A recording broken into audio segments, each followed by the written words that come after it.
It's the Worldwide Sports Radio Network. West guys, West guys, West guys, West guys, West guys, West guys, West guys, West guys, West guys. These guys know sports. Yeah. These guys know sports. These guys know.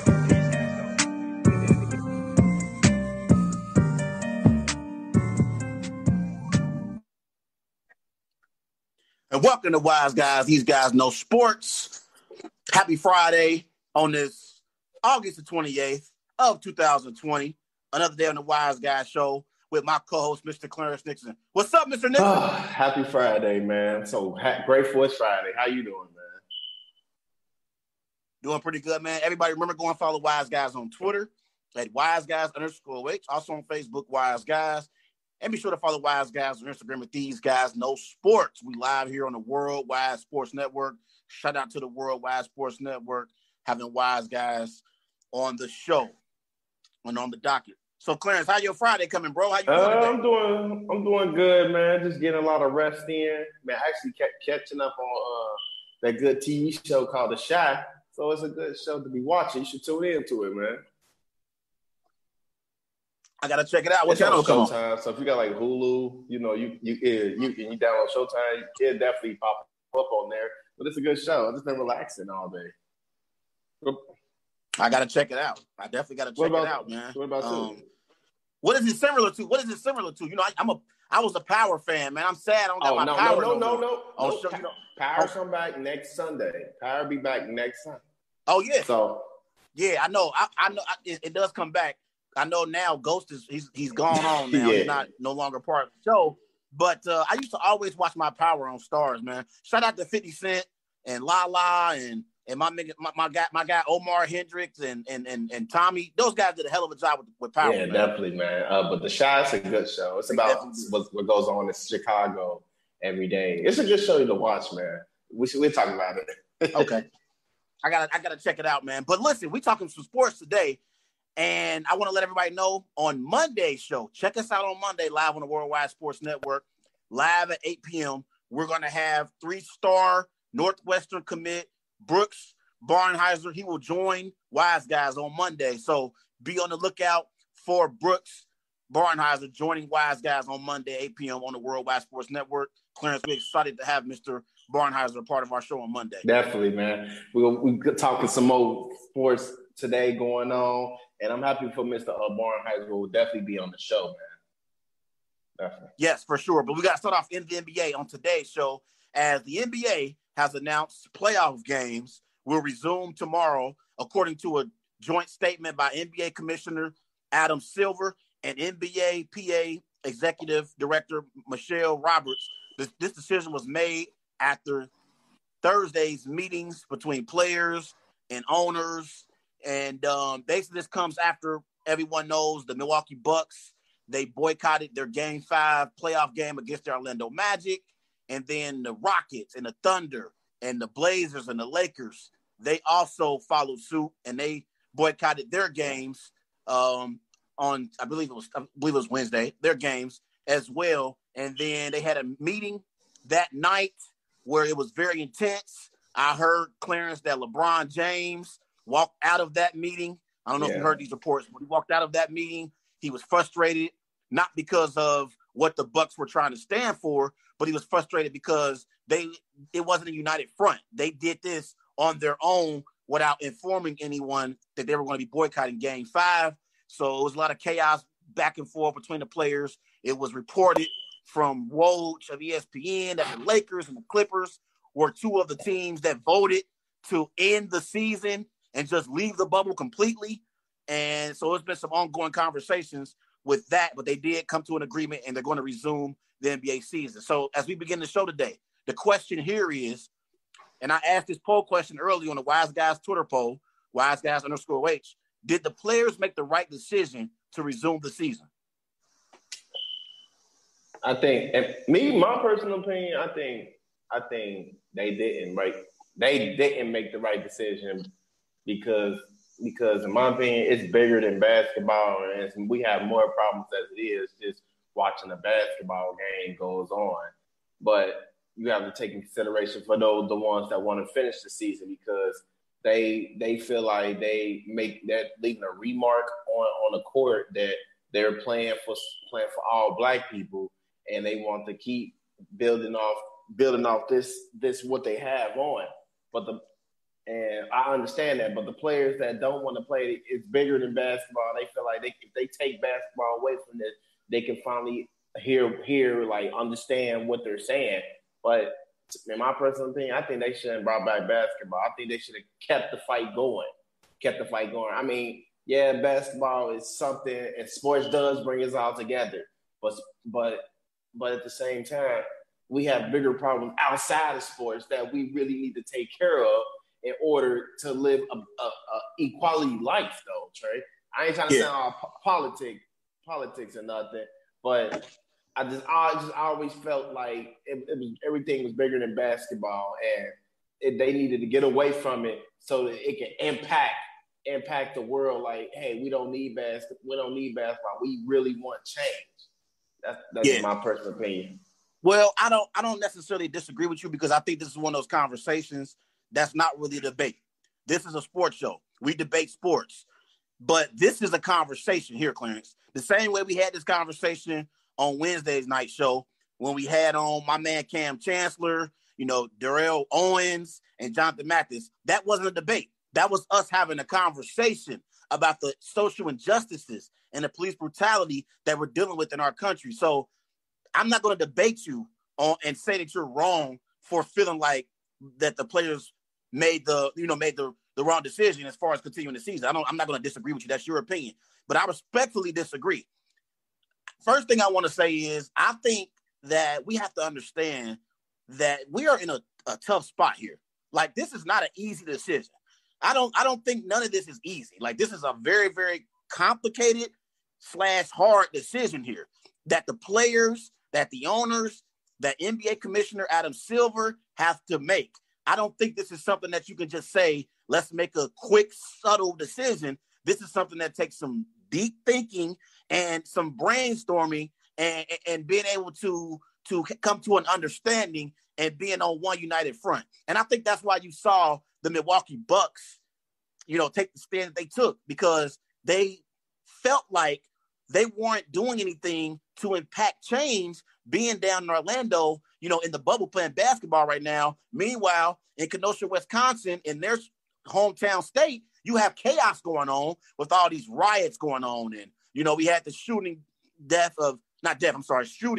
Jacob Blake with the police officers and stuff. They feel like they're not really impacting what's going on. So they felt hopeless. They felt like we're not really doing anything to affect change in this situation. And so I think because it's such a hard decision and hard situation, I think that's why you got the players at odds the way that you have them. That's why you had all the chaos that you had Wednesday night in that meeting. When it comes to that specifically, I understand why LeBron and Chris Paul and some of the other NBA players were a little bit frustrated with Milwaukee because they felt like they should have been informed of the decision before they did what they did. Also, I think the Milwaukee Bucks should have informed the Orlando Magic as well. So they didn't go out there and just warm up like they was about to play in Game 5 in the NBA playoffs. I think they should have warned them what they were going to do. But also, I don't fault the Milwaukee Bucks. I think Jaylen Brown was the one that spoke up in the meeting. I don't fault Milwaukee because I believe they made an emotional decision to not play Wednesday afternoon. And I feel like at times you have to make emotional decisions and that can lead to change. So I understand both parties. I understand what LeBron and Chris Paul and other players felt like they should have informed them of what they were going to do, but I also understand that the Milwaukee Bucks, because that's a state that they play in and that shooting with Jacob Blake and the police officers took place in their hometown state, they felt hopeless. So they made an emotional decision. So I understand both sides. But when it comes to the NBA players resuming the season, I feel like they made the right decision. And here's why. I believe they have the platform to speak to those individuals out there after every game about the social injustices and the police brutality that we're dealing with in our country. I remember a few nights ago after the Clippers-Mavericks game, Doc Rivers had an emotional but powerful post-game press conference. And I believe that post-game press conference wouldn't have been as powerful if Doc Rivers wasn't talking after a basketball game. See, I think the NBA platform gives these coaches and these players an opportunity after every game to speak up about the social injustices and the police brutality that African Americans are dealing with in our country. So I think overall the players made the right decision because it's going to give them an opportunity to speak up about it consistently. I feel like when it comes to America and what we've been dealing with as a country, I got news for you, Clarence. Social injustices and police brutality was happening 400 years ago in the United States to Black people. Guess what? It's going to happen moving forward. I don't think it's going to stop anytime soon. So therefore, I believe you have an obligation to go to work and perform. I believe that these players should play basketball, something that they love to do. And I hate the fact that we're at a time right now where the players have to be affected because of police brutality and racial injustices. I hate the fact that the players have to possibly put on pause what they love to do. This is a game that the players love to do. They love to do that since they've been, born. Like they were born to play basketball. You taking away something that they love to do because of racial injustices in our country? Like I think it's kind of unfair to ask them to not play, given this is something they've done all their lives. So there's so many different things I feel about this situation. There's so many different, thoughts that come to my mind. But I just think them having that NBA platform after every game to speak up about the things that we're dealing with in our country is something that they should take advantage of. And I think them continuing to play, that's going to give them an obviously, chance to do that.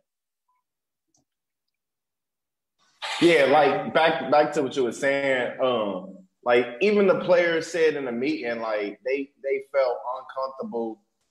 They felt uncomfortable when LeBron James took the center stage of the floor.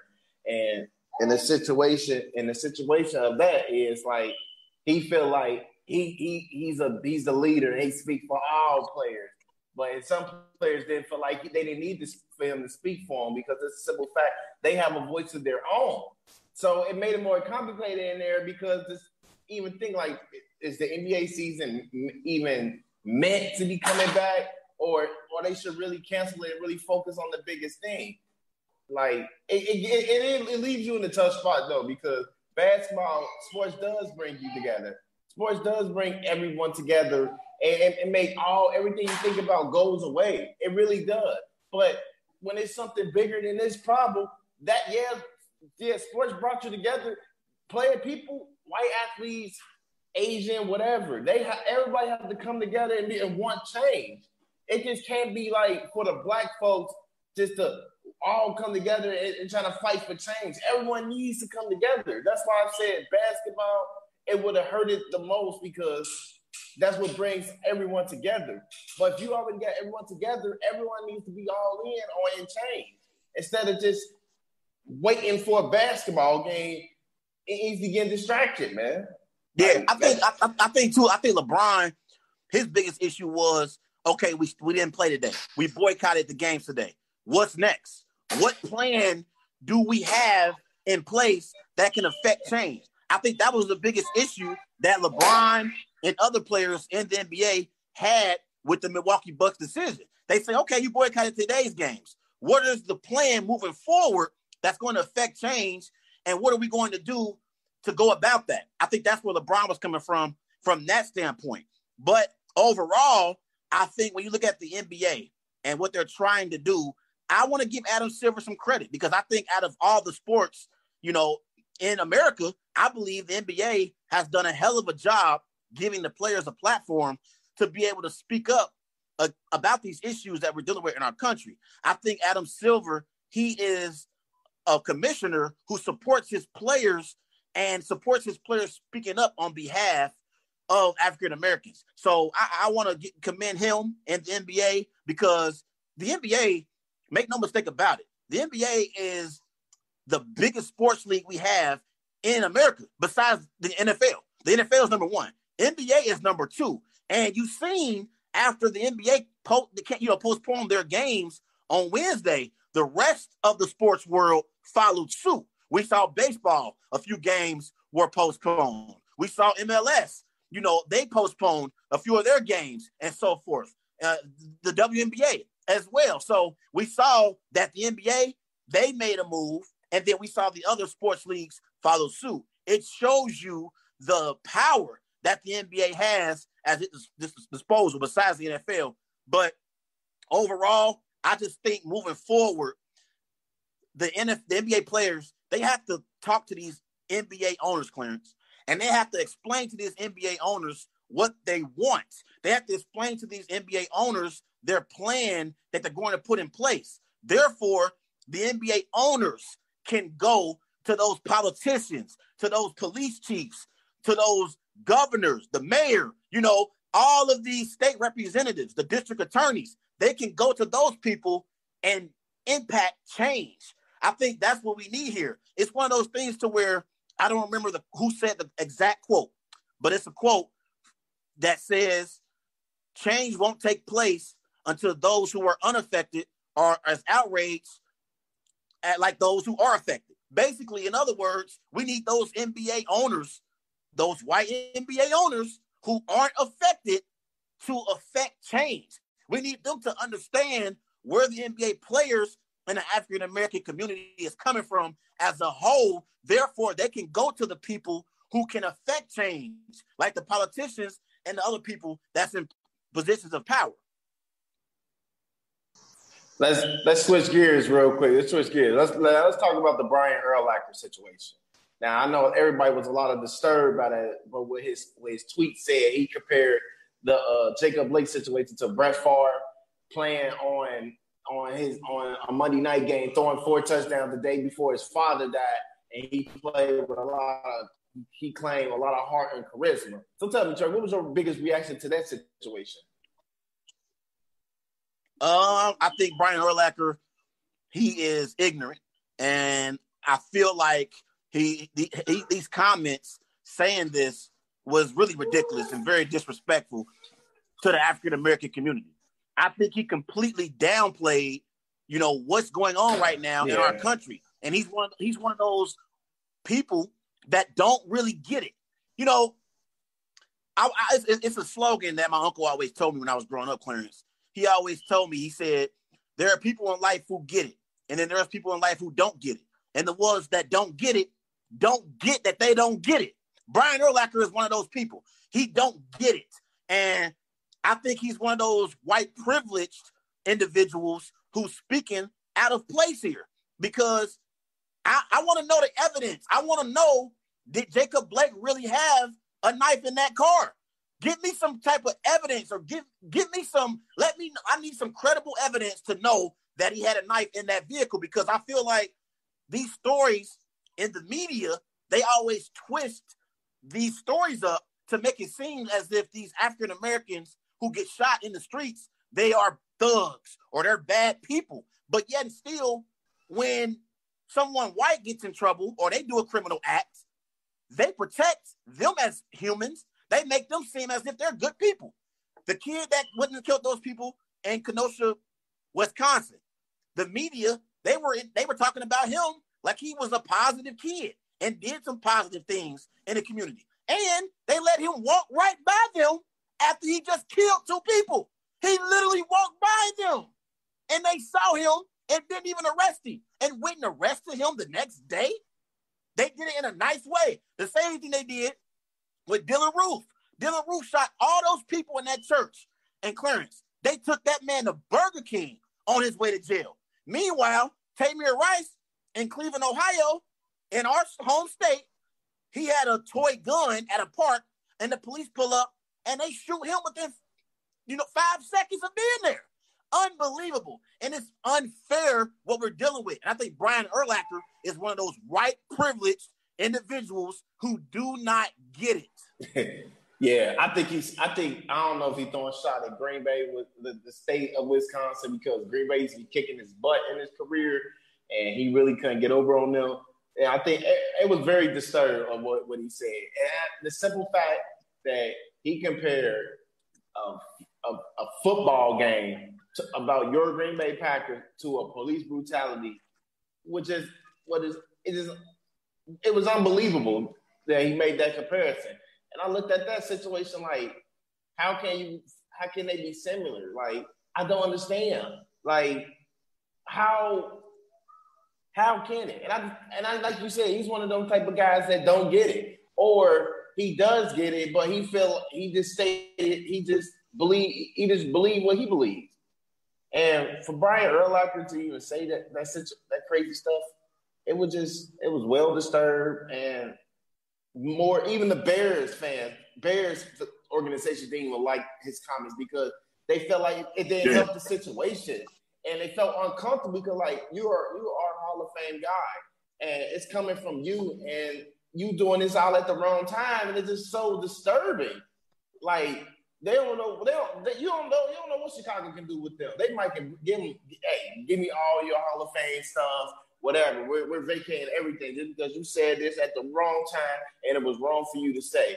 Like, I know the Chicago organization is feeling well embarrassed because of what he said on Instagram. But like you say, it seems like he's white privileged. He doesn't get it, and he probably will never get it. And it's sad that someone that I used to like growing up said some crazy stuff like that. That let me actually. I got a question for you because I don't want to give Brian Urlacher too much of our time on our show tonight because I think he's ignorant. I got a question for you. Do you believe the players, when they talked about possibly packing up and going home, they've been in this bubble for a while now, and they're not around their families. They're competing in these playoff games. It's pretty much practice, game, room, back to your dorm room, practice, game, back to your dorm room.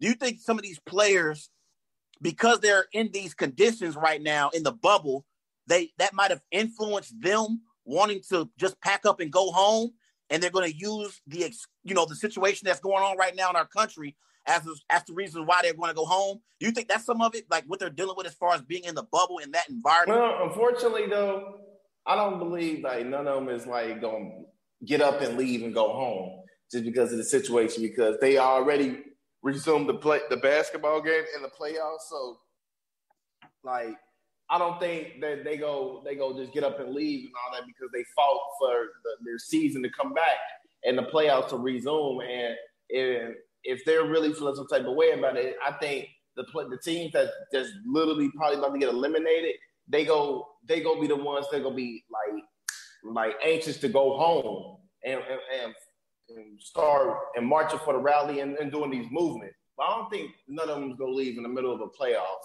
because when you fought for something, you have to play for it. Like, unfortunately. Yeah, but I just think too, in closing thoughts before we move on, I want to say this real quick.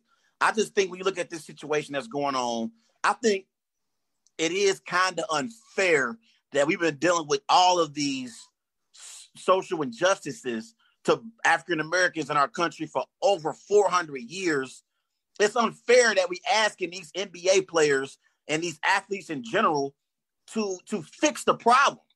I think it's kind of unfair, Clarence. I don't know if you had anybody, say this yet, or you heard anybody say this, but I just think it's kind of unfair that we're asking them to fix systematic racism that's been embedded into certain individuals for over hundreds of years. I think it's unfair to ask these athletes to just save us.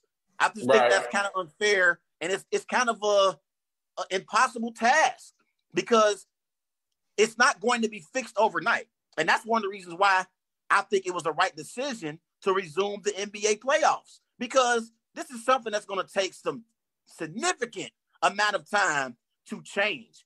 Just because you stop playing basketball for a while doesn't mean it's not going to be another African-American shooting involving the police being unarmed. Yeah. It's going to happen again. It's going to happen again. That's why I feel like you have to go to work and perform your job. If people all boycotted their jobs and they stopped going to work because another African American got shot in the streets who was unarmed by the police, then everyone would lose their jobs. The whole entire economy would go into shambles, and the country would be in trouble. Like I said, I just think overall, the financial, ramifications as well that the players would risk if they stop playing is also something that we got to point out, Clarence. These players, if they don't play, they're not really going to be able to make a lot of money this season. Like, their money is going to be cut significant. And I know it's a lot of things that you got to think about. Everybody's not LeBron. Everybody's not James Harden. Everybody is not the Greek Freak. Everybody, is not Chris Paul. Some of these players, they need the NBA to make money and have checks coming in. So it's so many different, scenarios with these circumstances that's going on in the NBA. But I just think they made the right decision to resume the season. You say no. But everybody, remember, go and follow Wise Guys on Twitter at WiseGuys_Wait. Also on Facebook, Wise Guys. And be sure to follow Wise Guys on Instagram with These Guys Know Sports. Let's transition, Clarence, to some NFL. And let's talk about two of the best tight ends in the National Football League. George Kittle and the San Francisco 49ers recently agreed on a 5-year, $75 million extension. Travis Kelce and the Kansas City Chiefs recently agreed on a 4-year, $57 million extension. Both deals reset the tight end market. So my question for you is, Mr. Nixon, who is the best tight end in pro football? The best tight end in football is George Kittle. And I believe it's George Kittle is because that he's an all-around, he's a better all-around tight end than Kelce. Like, Kelce give you a limited package of being a receiving tight end, where George Kittle give you the full package. He can catch, block, and he can run any route. And believe it or not, he's a good run after the catch player. Since he's been drafted in 2017, George Kittle was ranked second runs and yards after catch. And the person that's in front of him that's leading is Christian McCaffrey. But he's second and run after the catch. And that's impressive for a tight end because he got the ability to spread the field, and he got good catch, good hand, and he's a good block. I think he is the best tight end in the NFL, and he should be the highest paid tight end in the NFL because what he brings to the 49ers is a value that the 49ers cannot let go. And this is a tight end that you want to actually build around because he has the talent to catch and block. So I think you have to be committed to your superstar players when you want to think of winning. And I definitely believe George Kittle is the best tight end in the NFL. When it comes to debating who's the best at what particular position in the NFL, whether it's receiver, whether it's running back, whether it's quarterback, cornerback, whatever it is, I believe the tight end debate between Kittle and Kelce is by the slightest margin, whichever way you want to go. I believe you can't go wrong with George Kittle or Travis Kelce when you talk about the best tight end in pro football. I believe in Travis Kelce. I think he is a stud in his own right, Clarence. He's a great route runner. Kelce has had over 1,000 receiving yards for 4 straight seasons. He has 80 receptions the last 4 years, at least 80 receptions. He's a 5-time Pro Bowl tight end. He has 37 receiving touchdowns in his career. But I'll give a slight edge to George Kittle. So I agree with you. George Kittle averages more catches, more yards per catch than Kelce. Kittle is a big part of the San Francisco 49ers run game.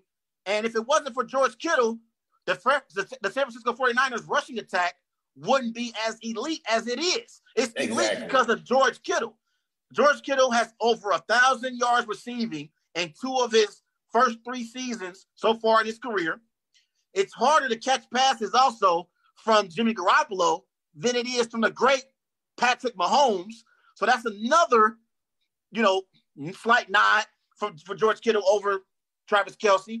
Also, so far in his career, Travis Kelce is a 2-time Pro Bowl tight end selection. He also has the most receiving yards in a single season by a tight end with 1,377 receiving yards. So I would give a slight edge to George Kittle over Travis Kelce, but it's by the slightest margin because Travis Kelce is just like that. Travis Kelce is an elite tight end in his own right. But also I think because the Kansas City Chiefs have so many weapons, in Tyreek Hill, in Hartman, in Sammy Watkins, I believe that's also a part of the reason why Travis Kelce has the production that he has. And that San Francisco 49ers offense, George Kittle is the go-to man. He is the guy. So I think that's another reason why I will give George Kittle the slight edge over Travis Kelce.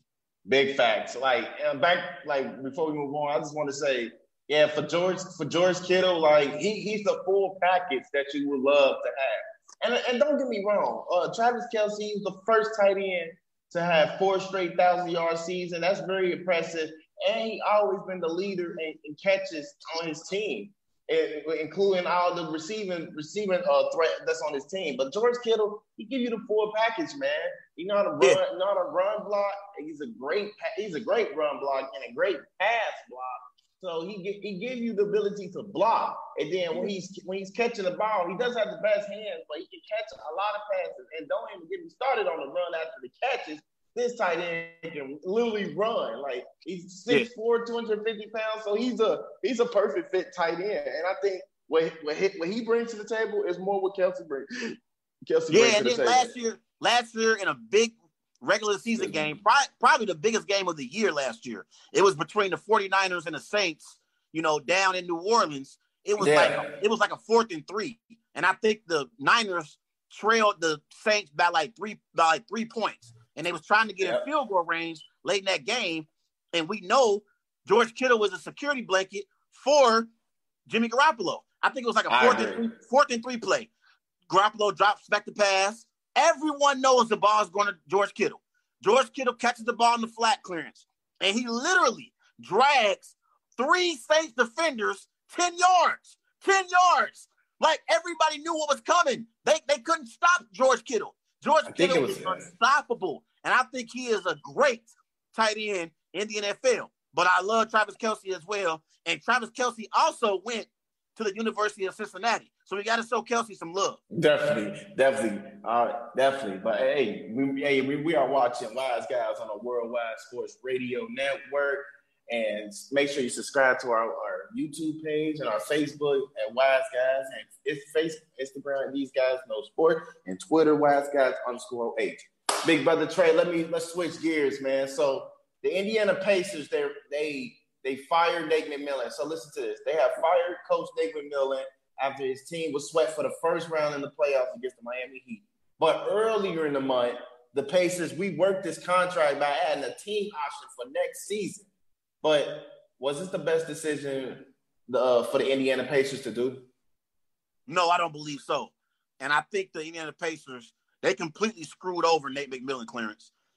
And first thing I want to say, you just mentioned it a little bit. 2 weeks ago, they gave him a 1-year extension. And then 2 weeks later, you fire him? That makes no sense.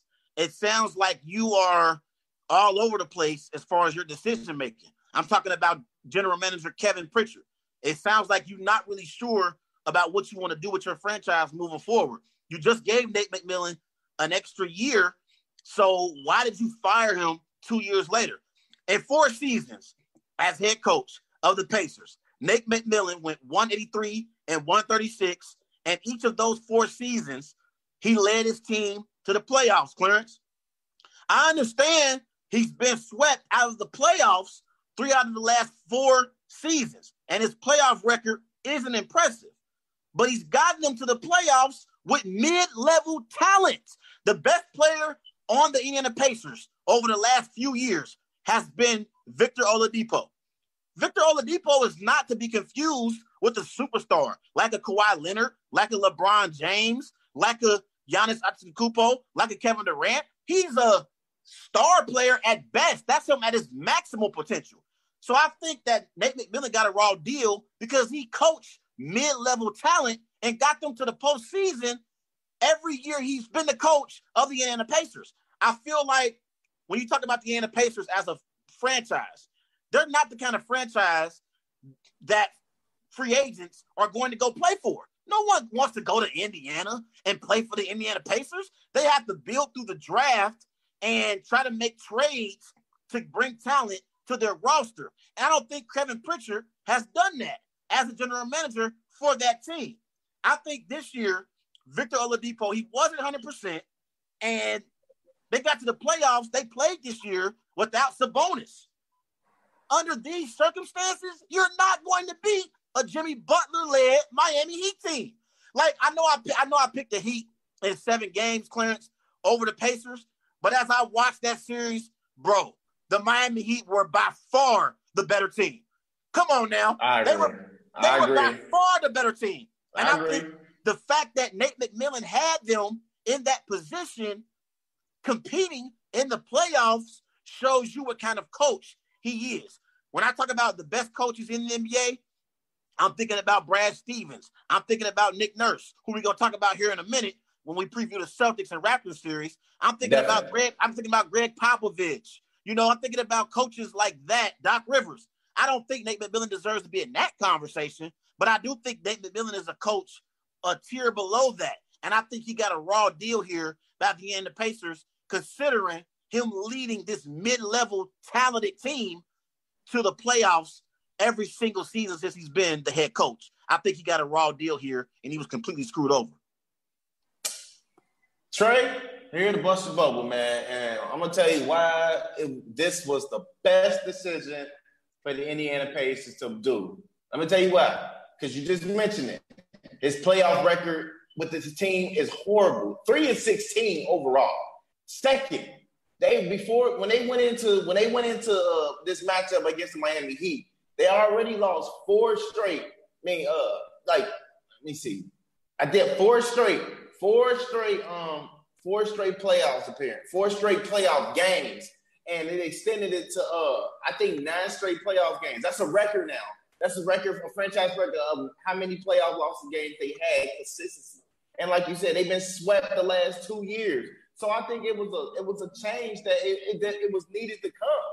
Yes, they had mid-level talent, but that talent was enough for you to get into the playoff. They had an actually nice setup. Sabonis was coming up. Miles Turner has been there holding down the paint. Oladipo, he was injured, but he was coming back.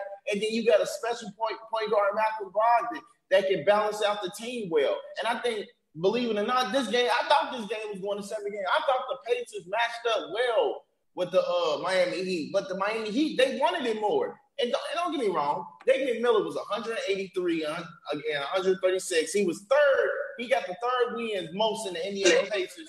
Only in front coaches that's in front of him was Larry Brown and Frank Vogel, the Los Angeles Lakers coach. But he developed defense for this team, which they was a good defender team, but he couldn't get them over the hump. And you know, when you can't get them over the hump, it's gonna be time to move on. Like, come on, the records speak for itself, though, Trey. 9 straight playoff losses, straight games. They win no playoff games in a long time. They've been swept the first 2 years. So my question, I got a question for you. Yeah, we always talk about when these coaches get fired, you know, why they got fired and why the organization made the decision that they made. Now, the question is going to be, who are you going to bring in to replace Nate McMillan? You have to bring in an upgrade at the head coach's spot, right? Who are you going to bring in? What coach would you suggest the Indiana Pacers go after to coach this team moving forward? Believe it or not, I think they should go after. It's a few candidates I should think they should go after. I think they should go after Tyronn Lue, Brett Brown. It's another coach. It's another coach that's out there. David Fizdale, Jason Kidd. I mean, you should look at these coaches that fit their culture. And they did state that they're looking for program builders. They're looking for coaches and players that are program builders, people that can build off this culture and turn into championship contenders. They want to have a winning culture, Trey. And I think they need a coach that's used to winning, help build that culture. And Tyronn Lue, Jason Kidd, David Fizdale, them guys right there are good, noticeable coaches. Even Brett Brown, regardless his 7th season in Philly, it didn't end out well. But the culture he brought to Philly was amazing. And he helped change them around, turned them into a Scrubs back to playoff team. I think you need to bring in a coach that's definitely got a winning culture behind himself in order to start from there. But they're definitely looking for program builders. I got one better for you. I got a former player that played in that organization with the Indiana Pacers who they should bring in. I suggest they bring in Mark Jackson. Back. Yes, I think Mark Jackson should be a head coach in the NBA clearance when he was head coach of the Golden State Warriors. Before they became a dynasty, he had a record of 121 and 109, which means he won 52% of his games. And he led the Golden State Warriors to the postseason during his tenure as head coach. I think Mark Jackson is the kind of coach that can change your culture in Indiana. I think that's the kind of, I've been to Indiana. I've went to Pacers games and I've, stayed in Indiana for, a couple of days when I was going up there for a job opportunity. And it's a hard-nosed town. They go to work every day and they work hard. It's a hard-working town and they take their sports very serious up there. And I think you need a coach that can change the culture like a Mark Jackson. And I think bringing in Mark Jackson, him having that familiarity with the organization will help get back to the postseason and possibly win a playoff series here or there. But I just think overall, when you look at who they've lost to in the playoffs, one year they lost to LeBron James. You're not beating LeBron in the playoffs if you're the Indiana Pacers. It's just not going to happen. They ain't even have Paul George. No, wait a minute. They might have did have Paul George. They did. That might have been his last year in Indiana. But even before that, they had Paul George with David West, and they had Roy Hibbert, and they had Lance Stevenson. Those teams couldn't beat LeBron James Miami Heat teams. So, I just look at Nate McMillan, and during his tenure, they lost this year to a Miami Heat team led by Jimmy Butler. If the Philadelphia 76ers still had Jimmy Butler clearance, it's a possibility Brett Brown still has his job in that series with the Celtics might still be going on. I don't think the Celtics sweep the Sixers out of the playoffs if they still had Jimmy Butler. Therefore, that shows you what kind of player Jimmy Butler is. That Miami team, we're going to talk about them here in a minute. They got a solid squad. Right, yeah. But I'm saying that's what I'm saying. That's why I feel like Nate McMillan got a raw deal, because I feel like what he was going up against was too much. Now, maybe you can make the argument he shouldn't have gotten swept. I understand that argument. I just think when you combine the fact that he's coached mid-level talent and superstars are not signing to play in Indiana, I think Nate McMillan was the kind of coach that you can build a winning team with and can get that team to their next destination, which that means second-round playoffs or Eastern Conference Finals appearance. But at the same time, though, mid-level talent, they thought Victor Oladipo was going to be something special. And he is. He's a nice, special guy. But they expected him to be the face of the Pacers. Like, they ain't had no face of the Pacers since, Jermaine O'Neal days and Reggie Miller. They need program builders. They need people that wants to win and change the program around. And I think if you don't have those type of guys in your building, then you're gonna have less success in the NBA. And you're gonna keep getting swept because you don't have them program builders to build off of and win with.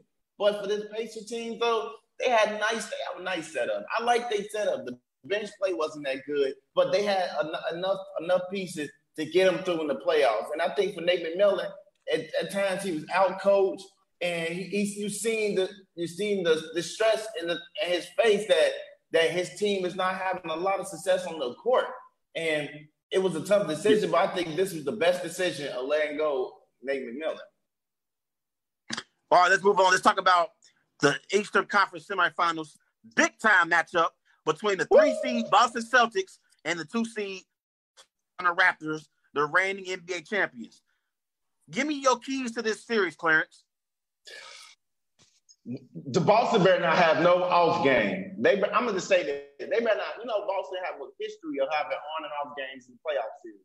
This series right here is going to determine is Jason Tatum can he lead his team to the Eastern Conference Finals again against a top team that's hungry, that was just in the finals last year, Trey. And in this series, it's gonna be a top nose one, but it might be a tricky one because one, Boston has the players that's capable of beating them in 4, 5, or 6 games, and they're capable of having players take over. And it's gonna be fun to watch. But in the keys of series, can Siakam, can he play better? Can Frank VanVleet, can he keep this rolling? And Kyle Lowry is dealing with a serious foot injury, so you trying to just decide is when he gonna return back to gameplay. But the key series is can these stars step up? Can these guards step up in the second round and lead their team? Because this is gonna be a hard-nosed series right here, Trey. Yeah, I'm going to be honest, Clarence. This is probably the series that I'm most excited about in the second round. This one right here, because this is going to be a great series.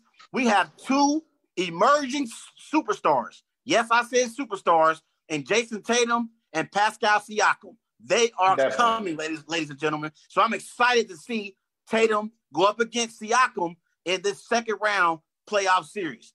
Another key that I'm looking forward to seeing and wondering if Kyle Lowry is going to be available. We know Kyle Lowry, he had an injury in that Brooklyn Nets series. So I wonder if he returns back to the lineup, Clarence, if he's going to have an impact on the series. Also, bench production is going to be key for the Toronto Raptors. The Toronto Raptors bench, they scored 100 points in Game 4 in the first round matchup against the Brooklyn Nets. So they have more depth than the Boston Celtics. The Raptors go 9-10 deep. So, the bench production is going to be key. So those are my 3 keys. Will Kyle Lowry return back to the lineup, and will he have an impact on the series? The bench production from the Toronto Raptors and the 2 emerging superstars, Jason Tatum and Pascal Siakam. Who is going to win that matchup? Definitely. So who's your favorite matchups in this series? The coaching matchup. I'm excited to see Brad Stevens versus Nick Nurse. We know Nick Nurse this year won NBA Coach of the Year. He won an NBA championship last season with the Toronto Raptors, had a superstar in Kawhi Leonard, but I believe he's a great coach. And one of the adjustments that he made last year in the NBA playoffs after going down 2-0 to the Milwaukee Bucks, he formed that wall that was hard for Giannis to overcome in the Eastern Conference Finals last year. I got to give Nick Nurse a ton of credit because that was a huge coaching adjustment. And I think he's one of the best coaches we have in the NBA. But I also think Brad Stevens is a good coach as well. I think Brad Stevens knows his basketball, and he won a championship, I believe. Did he win a championship? I can't really remember in college. He coached Butler. I'm not sure if he won a championship. Nope. Okay, he might not win a championship, but those Butler teams were contenders deep in the NCAA tournament, Clarence. They always made deep postseason. They always made deep tournament runs. So I like Brad Stevens as a head coach. So I'm looking forward to the coaching matchup between Brad Stevens versus Nick Nurse. I think the favorite matchups in this series is, believe it or not, it's the guard play.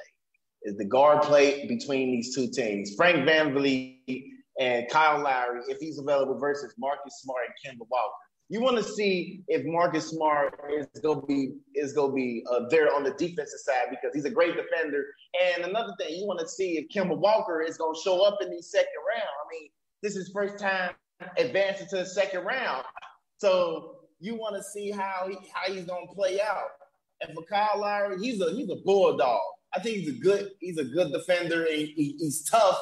And he can make tough shots, and he's a good three-point shooter. He's an effective good three-point shooter. And you want to see how they go play against that manipulation with that pick and roll that Kemba Walker loves doing. And Frank VanVleet, you want to see, do we still got something in the tank? But Marcus Smart, I think this is important for him is you set the tone on defense. So if you're not setting the tone on defense, then we might be in trouble on defense because you set the tone. You are the tone setter. So that's going to be the main thing. Can Marcus Smart set the tone on defense? I think that's going to be our favorite matchups in this series, man. One of the things I'm looking forward to as well is, can the Boston Celtics slow down the three-point shooting attack from the Toronto Raptors? The Toronto Raptors they're the best three-point shooting team right now in the NBA playoffs. They average 126 against the Nets. They score a lot of points. They also are the second best rebounding team in the NBA playoffs. They have the best scoring offense. And so I think the Boston Celtics have to slow them down on offense. But I think Boston has the personnel to do so, Clarence. You mentioned Marcus Smart. Marcus Smart is one of the best perimeter guards we have in the NBA. When I think of great perimeter guards, I think of Patrick Beverley. I think of Marcus Smart in that same conversation with Pat Bev.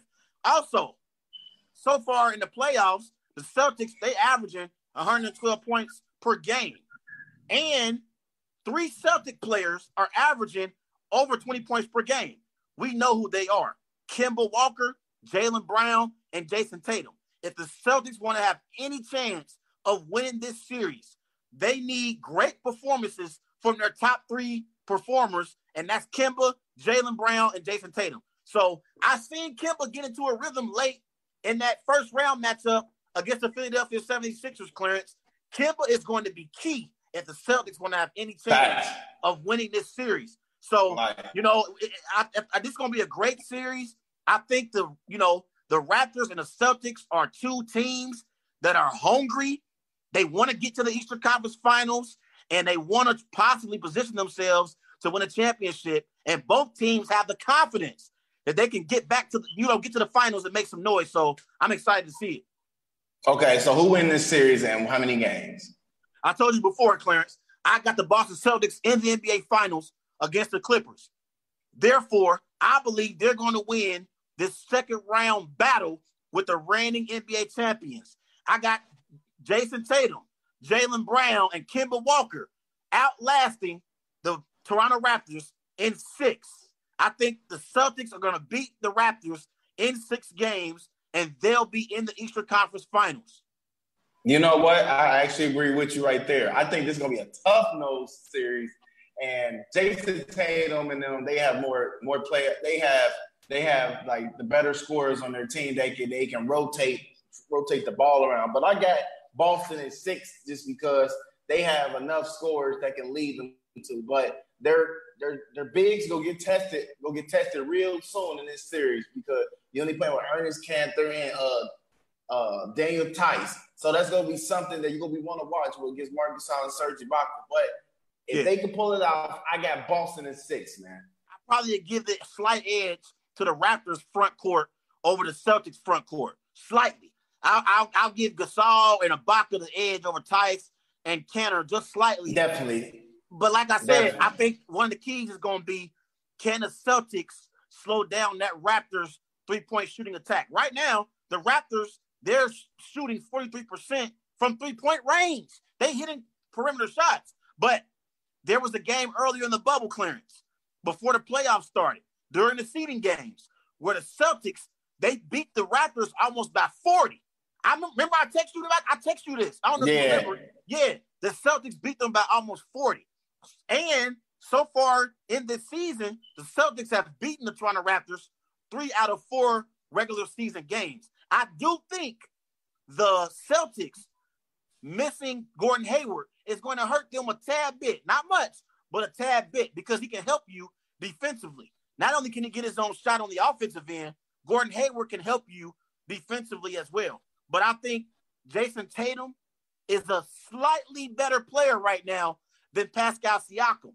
Therefore, I'm giving the Boston Celtics the edge over the Toronto Raptors in this playoff powerhouse second-round matchup. But it's going to be a great series. I'm excited to see it, Clarence. I'm going to be honest. I'm excited for this one. Yeah, I'm definitely in. Let's go to the next game real quick.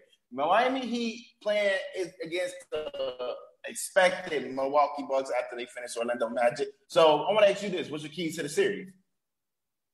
Hold your horses. Hold your horses. Let's pump the brakes. We can talk about that Monday because I want to break that one down too. We'll be able to talk about it on Monday because they're not going to start their series until next week. Let's wait. We got time. Definitely. But the Boston Celtics and the Raptors, their series, I believe, is going to start either Sunday or Monday. I can't exactly remember the day, but it's going to start. I think soon. Definitely though. But I'm looking forward to this matchup. Me too. The Bucks haven't even beaten the Magic yet. We expect them to do it, but they don't play until Sunday, so that series is until next week. But before we get out of here, we're excited to have Brooks Barnhizer on the show Monday. He's a 3-star recruit. He's going to be attending Northwestern. He's a basketball recruit that we're going to have on the show on the Worldwide Sports Network on Monday. We're excited about it. We'll see him on Monday, so we're excited to have him, Clarence. You got any big plans for this weekend, bro? Nah, supposed to go to a birthday party, so I got to see how the plans is going to be played out with that situation.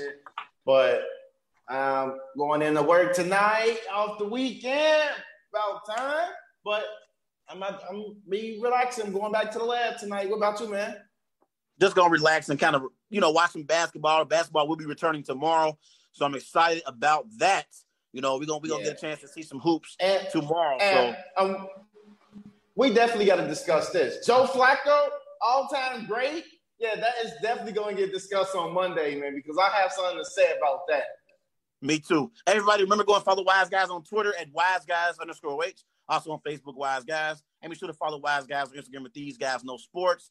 We live here on the Worldwide Sports Network. Everyone have a great weekend. It's the Worldwide Sports Radio Network.